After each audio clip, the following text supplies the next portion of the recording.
that after the COVID-19 pandemic, now the new pandemic we are dealing with is the pandemic of lies. Yeah. It's the pandemic of lies. You know, people stand up and they say things that they think make sense. You know, I've been looking at politicians, and fortunately I have the opportunity of having served in cabinet. I know how a budget is drawn, and I know how much money we have in our resources to draw a budget. When a political leader, a national leader tells people, I will put aside 150 billion for market women, I'll put aside 50 billion for boda boda, I'll put aside 100 billion for this. I know how much our budget is and the projected growth of our budget. That time you have not talked about the amount of money that you are taking to counties, you have not talked about transfers for the education sector and so on. Where are you going to get that money to provide that kind of service? You're just lying to those people because you are telling them things they want to hear. And because they won't ask you questions, you just get along with it. You know, when you keep saying this deep state, who is that? And the people are using that phrase and complaining are members of the National Security Council. They hold public offices. They tell you they are powerful people. So who is that? You know, this facade and stories that are being coined and being bandied around, just so that people create excuses and they camouflage around things that don't exist to survive, or create excuses and pathways of lying and carrying the public along with them. I want to ask you as church ministers, I am your son, and as a public servant, we have a country to serve. Let us not be victims of some of these lies that you keep hearing around. But things that just don't make sense even to a fool. How will you tell people? Yeah. How will you stand up? I'm asking you. How, Bishop, how will you stand up in public and tell me, who is that? And then you don't even have the courage enough to take a decision and say, okay, because I don't agree with the Attorney General and all these people, me, I'm not going to be party to you. In the morning, you speak like government. In the afternoon, you speak like opposition. You see, the question, let's be honest. You see, the total annihilation of common sense and betrayal of common sense in the political practice in this country is shocking. When you tell people about there being who is that? What is that deep state? The Inspector General who seated here? We have passed a constitution that requires us, it's in black and white. You know, even me, if I have to give directions to the Inspector General, the law requires that I put it in writing. And since I became Minister for Interior, I told the nation the other day, I've written 2 such letters, one to Boynet and one to him, to provide policy guidance. And even before I send it, I asked the Attorney General, does it pass muster? The Attorney General says, under the law, you can't do this. So, stop here, let us proceed. Now, how can you turn around in a country of the amount of freedom that we have? Nairobi, for your record, Bishop, Nairobi houses the largest number of foreign correspondents and media houses on this continent. I've challenged people, if you don't think there's freedom in Nairobi, go and report from Addis. Yeah.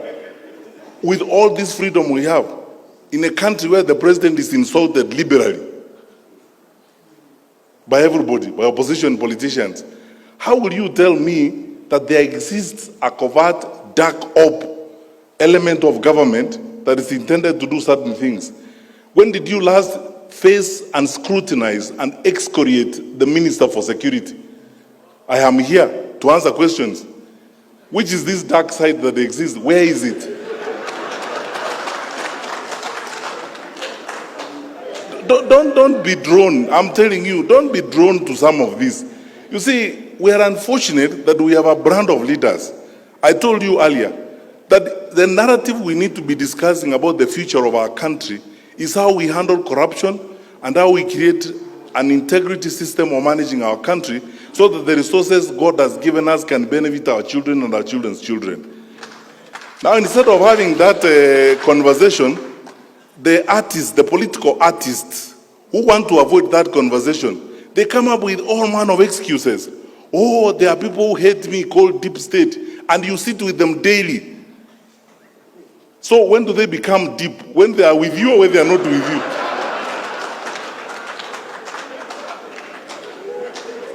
So, look, forget about this. We run an open, transparent, accountable government. Our president, my boss, is probably one of the most liberal and open-minded heads of state on this continent. We are a responsive government. I am not aware. Tell me what you want to know about this government and where you want to go, I take you there. Do you want to go and sit in MC3 in Mutiambai's office and watch the patrol thing?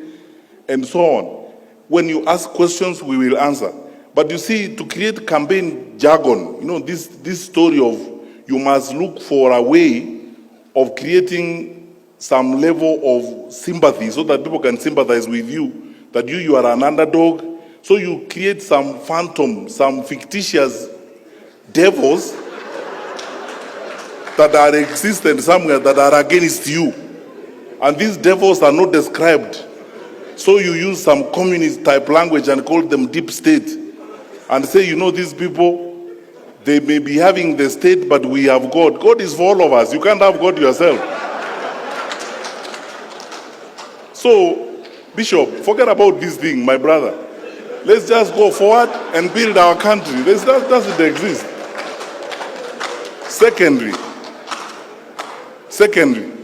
and that's why I say thank you for asking me this question, because I never get this opportunity to respond to these things. So I tell you what I think. I mean, if I wasn't before religious leaders, I would have even used a stronger language.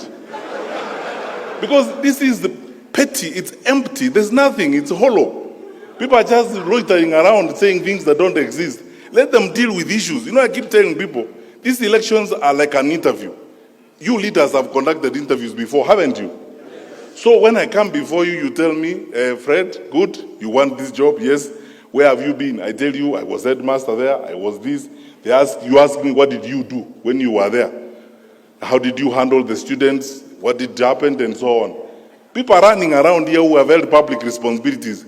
They are not accounting for what they did when they were holding those public responsibilities. You are the religious leaders. The story of talents in the New Testament. What did you do with the ones I gave you first before you come for more? Now, yeah. Now they are lying. Yeah. They are moving around and saying, oh, you know me. As you know, please sympathize with me. There is a certain dark group of people called deep state who hate me. They don't like me. They don't want me to be a leader. They plot evil against me. You drive public money in that state. You eat food bought by that public state that you are condemning. You live in a house of that state. When does it become deep and deeper than you?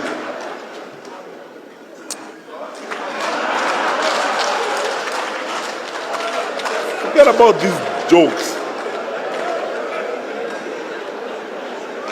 Finally, you asked me, so I'm just responding to your question. You asked me, how are we okay if the president is involved? You know, sometimes I don't know whether to laugh or cry. Where do we live? We have to choose what we want. Do we want democracy or autocracy? We say, okay, we are a democratic institution. When did the president lose his democratic right? So that he's supposed to keep quiet because you are president, see no evil, hear no evil, say nothing. You are president. When you try to say, we tell you, no, you are president, keep quiet. So, don't say anything. And you are not supposed to associate with anybody, you are not supposed to tell anybody. I have not heard my boss, our president, anywhere in this country, both in private and in public, telling anybody, this is a presidential decree. You must go this way. I've never heard him say such things. The president speaks like the leader of our people. like we expect all leaders to speak. In my view, this is what I think I would like would happen to our country.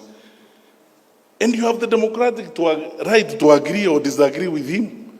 And nothing will happen to you, by the way, if you disagree with him. And nothing will happen with you if you agree with him. That's the country we are building.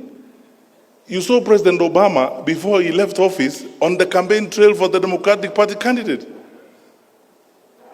Did that happen or it did not happen? That is supposed to be the icon of democracy in the world. I mean, you have seen presidents who are leaving office on the campaign trail for their successors and so on. The president is expressing his view. To gag the president and say now, you see, sometimes I wonder, one group of society is saying, our president is our leader, he should therefore guide us. Then he wakes up in the morning, he says, okay, good people, me, I think this is the way we should go. Another group comes and says, no, shut up, you are president, don't talk to us.